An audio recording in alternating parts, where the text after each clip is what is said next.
Adventures. Hey guys, Chuke here from Chuke's Outdoor Adventures. Well, I love this series about bear attacks and bear defense with pistols. It's been an amazing series, but I wanted to talk about my top 3 stories where a pistol, semi-auto pistol, malfunctioned during a bear attack. Now, one of them is new to me. A couple of these I've heard before, so we're going to start with the first one, and Dean Weingarten talked about it. He's with ammoland.com, and he is keeping a database of all these attacks where pistols actually saved the day, and you'd be amazed how many times the pistols were actually successful in thwarting a bear attack. So this one is a few years old. This is from 2019. I love this one because it's from New Mexico. I lived there for 5 years.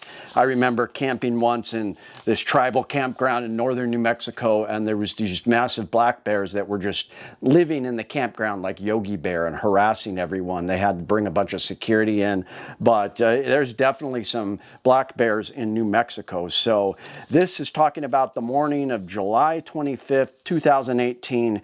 Bridger Petrini was out near the Colorado border. He was practicing his dogs for the upcoming New Mexico bear season. Really cool. His family followed him in his Toyota Tacoma because they wanted to watch. And anyways, he ended up having a tussle with a black bear. I love it when they show the ammo. So he had his Glock 20 and 175 grain critical duty with him. So that is what happened. And this is a gnarly story. I mean, at one point, this black bear clamped onto his leg so hard that they literally had to chop the bear's head off to get it to unclamp its jaws from him. So pretty gnarly. But anyways, he was shooting at this bear very, very close. It was a cinnamon black bear.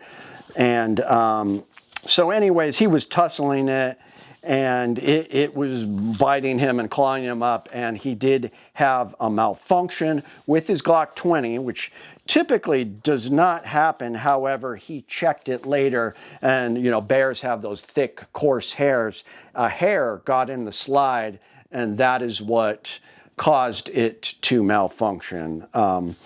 It said the bear released his lower thigh, then grabbed his calf just below the knee.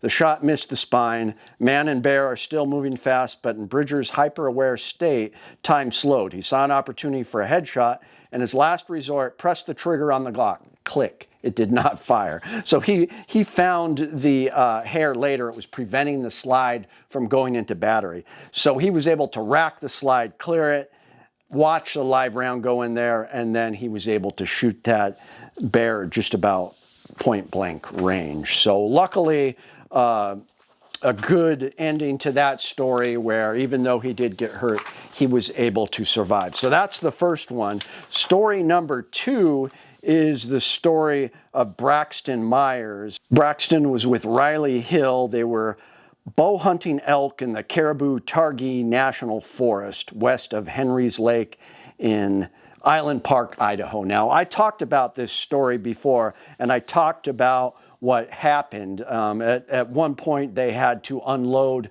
on a 530-pound Grizzly. They were able to take it out. However, his buddy had a Taurus 1911 and 45 ACP, and he fired about 5 shots before the gun jammed. Now, I happen to have a soft spot for Taurus. I like it. If Chuck from Alaska Ballistics were here, he would like, see the, Taurus jammed. Of course the Taurus is going to jam.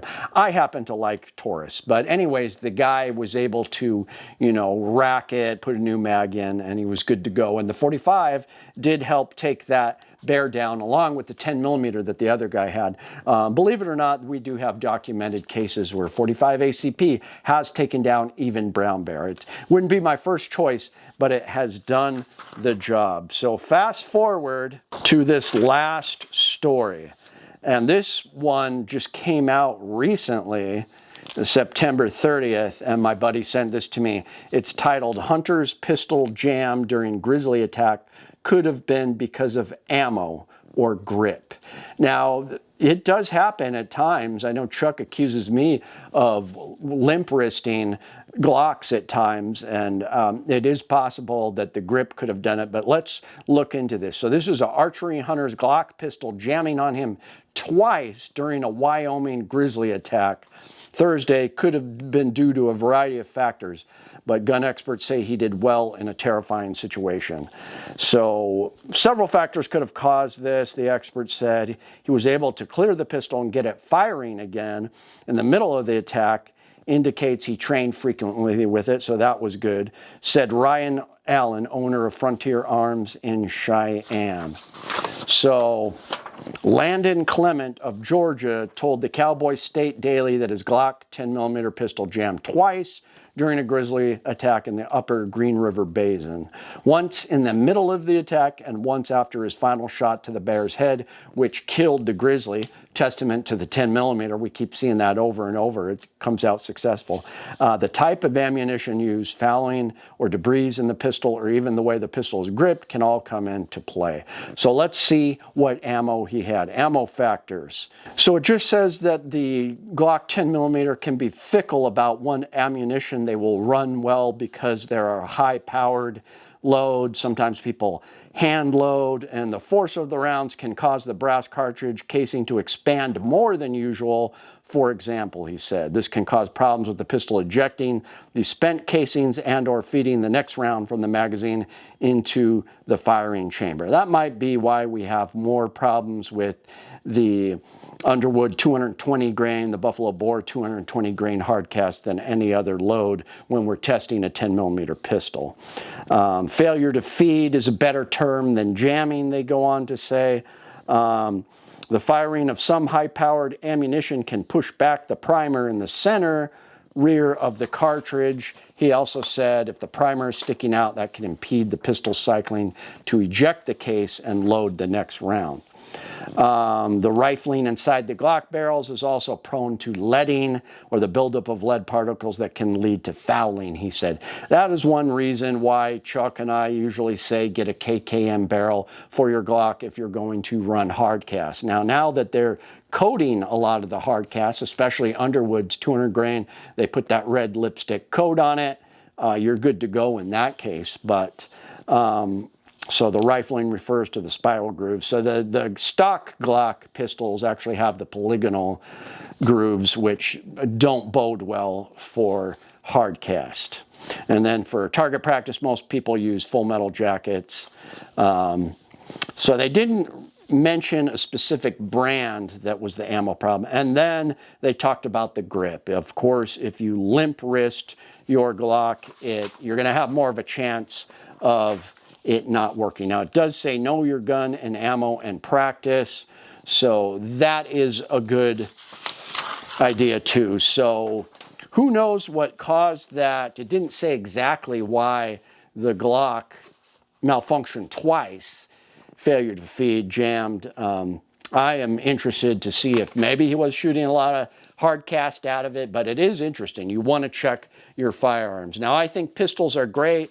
I've got a Dan Wesson Razorback 1911 in 10mm. This is one of my favorite 10mm. It has been reliable even with 220 grain, 200 grain hard cast, especially with the barrel. You're not going to have problems with that barrel. I'm a big fan of the Glocks, even the Springfield XDMs. This is my Glock 29. Recently went from a Glock 20 to a 29 just because I can EDC this a little bit better, but I am getting a KKM barrel for this, but it's had a lot of work done to it, and it has been a reliable Glock for the most part. So really happy with that.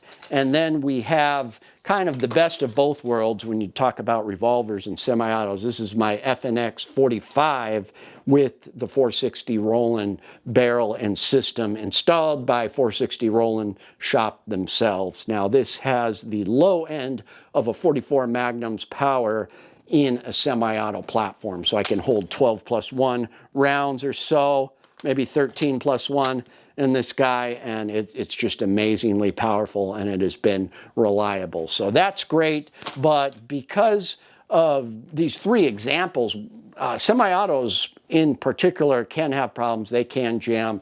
Some people choose to have a big bore revolver. 44 Magnum and on up is great Even you can get away with 357 Magnum, but I would say 44 and up is what you want. This is the Ruger Toklat in 454, hard hitting, 5-inch barrel. It's got a rubber grip, so the recoil isn't that bad. But this thing is not going to jam on you. It's just not going to be as fast as those semi-auto. So you got to do your homework and make your choice of what's good for you. For me, typically I shoot a semi-auto better, so something like this 460 Roland is going to be ideal. And of course, it's always better than bear spray. Out of all these cases we've just been reading about over and over, the firearm, if you want to save your life, 100% stick with the firearm versus bear spray, which sometimes works, but many times it does not. So thank you for tuning in. I will have another 10mm video up in the morning. It's Chuke, your friend in the field. My name is Chuke. I like to trade my guns just for fun, but now I have none. Oh, look, get shot by a bear, but I don't care. I got a 10mm. Chuke's Outdoor Adventures. Watch you all die every time.